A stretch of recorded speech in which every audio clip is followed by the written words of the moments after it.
And indeed, he has been from Detroit to Philadelphia after 7 seasons with the Lions. And I'm told for more I can bring in Dan Graziano, our insider who has been working on the story. Dan, what can you tell us?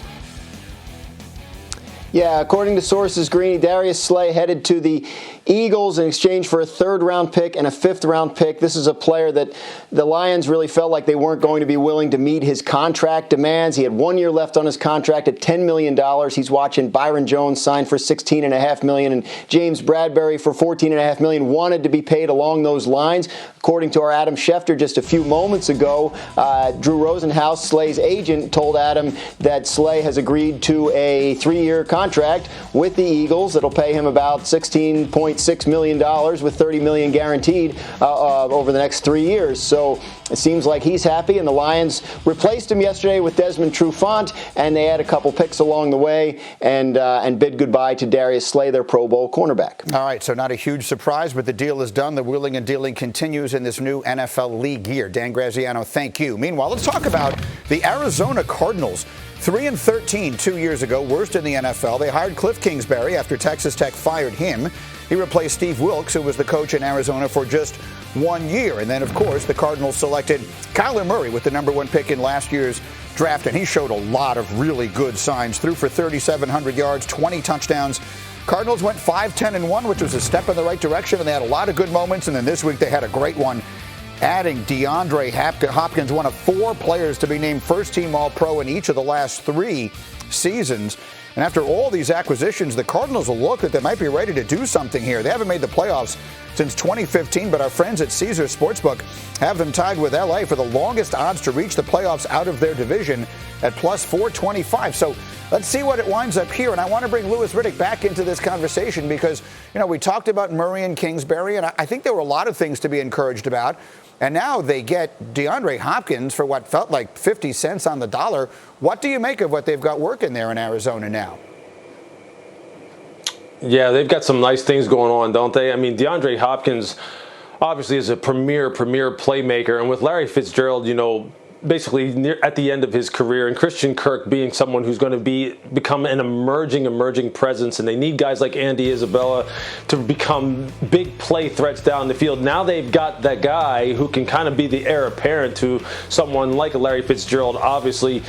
And then now, so with DeAndre Hopkins, they have a number 1 type of receiver, a true number 1 type receiver that Kyler Murray could just utilize in every way, shape, and form. And it really does beg the question of why in the world would the Texans not be able to manage that relationship to the point where they wouldn't let a 27-year-old at the top of his career, at the top of his game, get out of there. And that's not even to mention now, Kenyon Drake at running back is one of the most dynamic, explosive, dual-threat runners in the National Football League, and you can see why they felt as though they could move on from David Johnson and still get tremendous value and tremendous production with Kenyon Drake. So I think right now Cliff Kingsbury is sitting in a nice position. The defense needs to continue to build and grow and become a team that can just turn the ball over and give the ball back to the offense so this offense can continue to explode. Because, that's really what the name of the game is, right? If you ultimately want to get to the promised land and beat teams like the Kansas City Chiefs, meaning if you can get to the Super Bowl, you have to be able to score points, and you need weaponry on the perimeter. And it seems like right now they're starting to collect it. All right, we shall see what they wind up with. Louis Riddick, thank you so much for doing this. You stay safe, my friend, and we will see you soon. I'm being told that we have some Tom Brady news, and we'll get to that in just a moment. We know that Tom Brady is headed to Tampa. We know the Super Bowl will be in Tampa. We know no team has ever hosted the Super Bowl. Will that change? There's news on him next. Get up on ESPN. Again, we reported off the top of the show this morning that Tom Brady and the Buccaneers had not yet finalized a contract. A big piece of that, of course, is the physical. And according to our Jeff Darlington, the Buccaneers and Brady have now been able to agree on a doctor in New York who will be able to perform Brady's physical.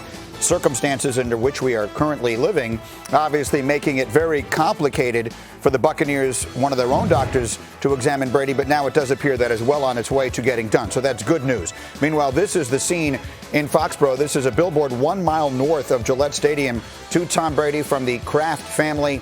And you see the sentiment there. Thank you, Tom, the greatest of all time, with love from the Krafts and the New England Patriots. And obviously there'll be a lot of that. He's saying hello to Tampa and saying goodbye to 20 years of unprecedentedly great history in New England. And we'll have Stephen A. Smith in a minute, and I've got Marcus Spears here. And, you know, it is sort of an unprecedented circumstance. No one has ever accomplished what Tom Brady did with one organization in the National Football League. So it'll be interesting to see how they handled it with his departure there in New England. Gee, I think it'll be all love. I know we've talked about and lamented about the relationship with Tom Brady and Bill Belichick, and obviously we know him and Robert Kraft had a great relationship, i.e. the last meeting they had and said it was time to part ways. But with that being said, man, this is football. This is the construct of football. I know everybody gets emotional and doesn't want to see it end, especially when somebody has been there for 2 decades and accomplished a tremendous amount of things that Tom Brady was able to accomplish with Bill Belichick. But at some point, just like the old school guys I played with used to tell me, you either gonna go out on your own terms or they gonna get you out of here. That's how everybody's career is going to end in the NFL, or thirdly, by an injury that's out of your control. So look, for all intents and purposes, we'll sit here 5 years from now or a few years after Brady retires, and it'll be all love from the New England Patriots and Tom Brady. This is just another step in his career. We'll talk about his years in Tampa. We'll talk about the things if he accomplishes something great there. But for the most part, we will talk and laud about the run that they had in New England, and all will be well when his career is summed up, said and done. Yes, I totally agree with that. What will be interesting to see is how much, if at all, we remember the Tampa years, and that will be determined by what they accomplished, because I think there is a comparison to be made with Brady and Michael Jordan. They each won 6 championships during unbelievably great runs with one organization. We generally forget that Jordan came back and played 2 years with the Washington Wizards because they just weren't all that memorable. It'll be interesting to see if he provides the kind of memorable seasons, a championship run or something close to that, that makes us remember Tampa at all when it's all said and done. Gee, this is different, though. You think about the physical part of, obviously, you bringing up MJ and the NBA. MJ just ran out of gas and juice. Like, he didn't have that athleticism. I think it's important for us to note that we talked about earlier, at 40 years old, quarterbacks are still playing at a high level when we talk about Tom Brady and Drew Brees. And then Phillip Rivers obviously getting a deal for $20 being 38. So when you think about the opportunity for Tom Brady, and I'm sure that was a part of his decision making and it weighed heavily on what he was going to do. Tom Brady can go have as prolific of a season as maybe a 25, 27-year-old quarterback in the league based on what the ability is around him with Mike Evans and Godwin and obviously Ronald Jones in the backfield and O.J. Howard and Cameron Brate. He's in a position to have a tremendous amount of success. A 1-yard pass that goes 99, G, guess what that says on the stat sheet? A 99-yard pass for Tom Brady. So when we look back at this season, we're going to base it obviously off the success that they have playoff-wise and if they have an opportunity to go to the Super Bowl. But with that, if Tom Brady threw for 4,500 yards, it would not shock me one bit coming up at the end of the season based on the things that surround him and how this offense can be constructed for him to have a tremendous amount of success. Now, I want to bring something else up here, and I'm being told we're having some technical issues getting Stephen A. into the conversation, which was our plan here. And look, bear with us. We're dealing with really unusual circumstances. You can hold this down. But here's the thing. Down, G. So, Marcus, I had some fun yesterday. I finally got to do what you get to do frequently. I've been a viewer of First Take for a very long time, like everybody else. But yesterday, I actually got to yell at Stephen A. Smith on First Take because I so strongly disagree with the position that he took, and I'll bounce it off of you because it actually started on our show with the notion that Tom Brady might be smart to be getting into the NFC, where he is avoiding the young guns like Patrick Mahomes and Lamar Jackson, and it just feels like there is an easier route in the NFC to be had right now than there is in the AFC. And Stephen A. Smith took exception to that. I don't want to put words in his mouth. Again, he said it, but he was basically saying in order to be the man, you got to beat the man, and that he did not imagine Tom Brady fearing anyone. And I got into it with him. What do you think of the whole thing? Well, when you say easy, obviously fear comes up, G.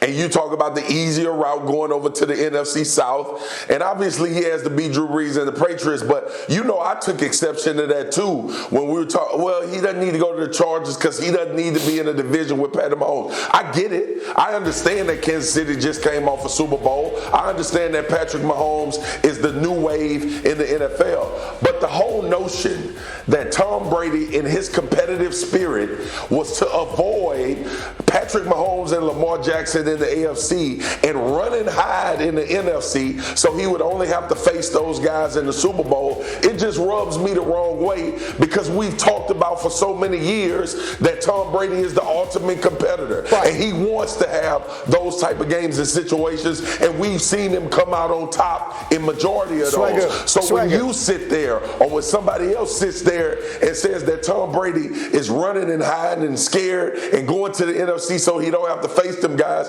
we take exception to that because based on Tom Brady's history, he's never been afraid to play against the best. Hold on a second. So there's a big difference between being scared and being smart. So I'm going to give you two options right now, Swagoo. We're going to get together later. We're going to be about a mile apart from each other. And I'm going to say you can drive over and get there in about 3 minutes, or you can walk over and it'll take you about 25 minutes. And oh, by the way, it's 100 degrees outside and you're going to be hot and sweaty. You wind up in the same place both ways, but one is just a lot easier than the other. It doesn't take courage to choose the easier one or the harder one. It takes intelligence to choose the easier one. If he has an easier path to get to the Super Bowl, it doesn't make any sense not to choose it. That doesn't make him cowardly. It makes him smart. Now, I'm going to pull out Mike Greenberg. I'm going to call you Mike Greenberg right now because you're pissing me off with this. Gee, in what world have we said that the adversity doesn't create the story for the player? In what career didn't we not see the hard way being the way that we remember you? I get what you're saying. Nobody's crazy, and we're not dumb enough to think that you possibly should take an easier path. Not in damn. In sports, we respect the difficulty of the route that you travel in order to become a champion. In sports, we laud and we talk about and we love the fact that you played with broken ribs and you had a torn ACL. Those are the things that we remember. We don't remember the cats that took the easier route. What are you talking about? I love you to death. You know I love you. But if we go back and we talk about Tom Brady's career being easy, and this is the way he took the path to be an easy route to get to the Super Bowl, we ain't gonna respect that more than we respect him coming back from 25 down against the Atlanta Falcons to win a Super Bowl, or having to play through some injuries, or dealing with guys being all around him, coming back at 40 years old and still playing at a high level. Maxton tried to throw him off the Grand Canyon for the last 3 years, and he's went and won and had success. Ain't nobody gonna talk about or mention Tom Brady taking an easier route. That's what I take exception to about it being easy. We don't remember guys that take easy routes. I think actually you and I might be agreeing. If he winds up winning the Super Bowl with Tampa next year, there will not be a single person saying, this one doesn't mean quite as much because he didn't have to get through Lamar Jackson and Patrick Mahomes to do it. All right, I'm getting yelled at, and it's fun. Stand by. We're going to continue in a moment here on Get Up as we go. And it's going to be a very busy day in a lot of different ways. Let me tell you what's coming up later today here on ESPN. First Take will follow us. Again, Stephen A. and company will be with us. And then SportsCenter at noon, NFL Live 2 this afternoon Eastern Time. Then the return of The Jump with all the latest news from the NBA. SportsCenter tonight. Then the college basketball's greatest of all time, the men's and women's teams. They're putting together a terrific special for you. They'll have a good look at free agency tonight, and then Scott Van Pelt will finish up your evening with SportsCenter. We're doing our best to bring you all the sports news here at ESPN, and it will not stop. Coming up, it's almost unthinkable, but to say who's the best option to replace Tom Brady in New England, we've got that for you next.